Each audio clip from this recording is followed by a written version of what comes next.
I used to go to work with my dad all the time. I loaded my first log truck when I was 11.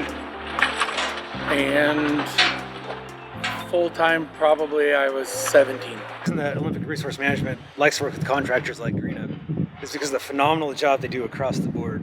On every job, they exceed expectations. On log sorts, on protecting the resource, and just flat-out communication between the company and the state.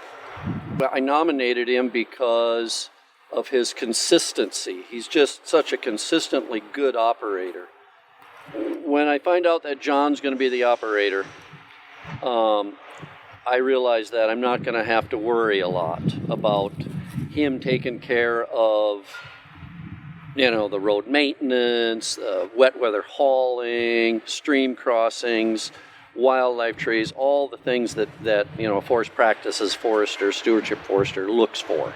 So during operations, Greenup Enterprises realized that there was potential to damage the riparian management area along not only a fish stream, but also salmon steelhead bearing stream as well. And so Greenup Enterprises took it upon themselves to immediately mobilize 4 additional pieces of equipment so they could build a skid trail to the back end, so that the yarder could operate from the other side of the fish stream and completely avoid the potential for damage. In order to protect the stream buffer on Pupinelli Creek and on Copper Creek, he went to extra expense and effort to build a skid trail on this ridge that is very steep. And that enabled him to get a yarder up there and do uphill yarding instead of downhill yarding across the buffer to the other side. And then they water barred the trail and everything, but that was extra expense and effort that he went through, and they had to cut down through rock about 8 feet to build this landing for the tower to sit on. By doing that, it made the logging a lot safer because there was no landings really to speak of, and it was pretty steep downhill. So we logged as far as we could on top, and then moved down to where we had better landings than downhill. But by doing that, it upped production for one. We didn't have to beat up the buffer for 2. We didn't have to hurt any reap rod where we needed to put the landings. It worked out really well. They also used drones to move the haywire, and that helped his operation quite a bit there too. And so he uses the newest technology, and he's got excellent machinery that he keeps well maintained, good safety record. My crew is very safety conscious. My rigging crew is awesome that I have.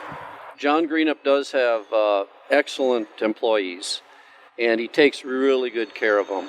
And regardless of the steepness of the slope, John's operator is extremely careful about covering his tracks. If he does disturb the ground and disturbs it down to mineral soil and makes maybe a small rut, a 6-inch rut or a foot, he covers that not just with slash, but he moves the soil back into those ruts, smooths it out, and then covers it with slash. And that's over and beyond Forest Practices Act. Before operations, we realized that there was a once-in-a-generation opportunity to add large wood to the fish stream. The log placement occurred over a stream reach of about 1,000 feet in close coordination with Department of Fish and Wildlife, who was on site at all times during log placement. So we placed around 70 logs in Copper Creek for a fish habitat. And we've done projects like that before for Portland Water Bureau, but never with a yarder. Department of Fish and Wildlife has completed the first follow-up monitoring to the log placement, and they're reporting phenomenal results. The monitoring for that project has shown that steelhead are now using those areas to lay their eggs in. When we drive by it now, the job looks great. It's a downhill unit, so you can see the whole hillside. So you could tell if there's any tracks, any logs left, or anything like that. It looks great.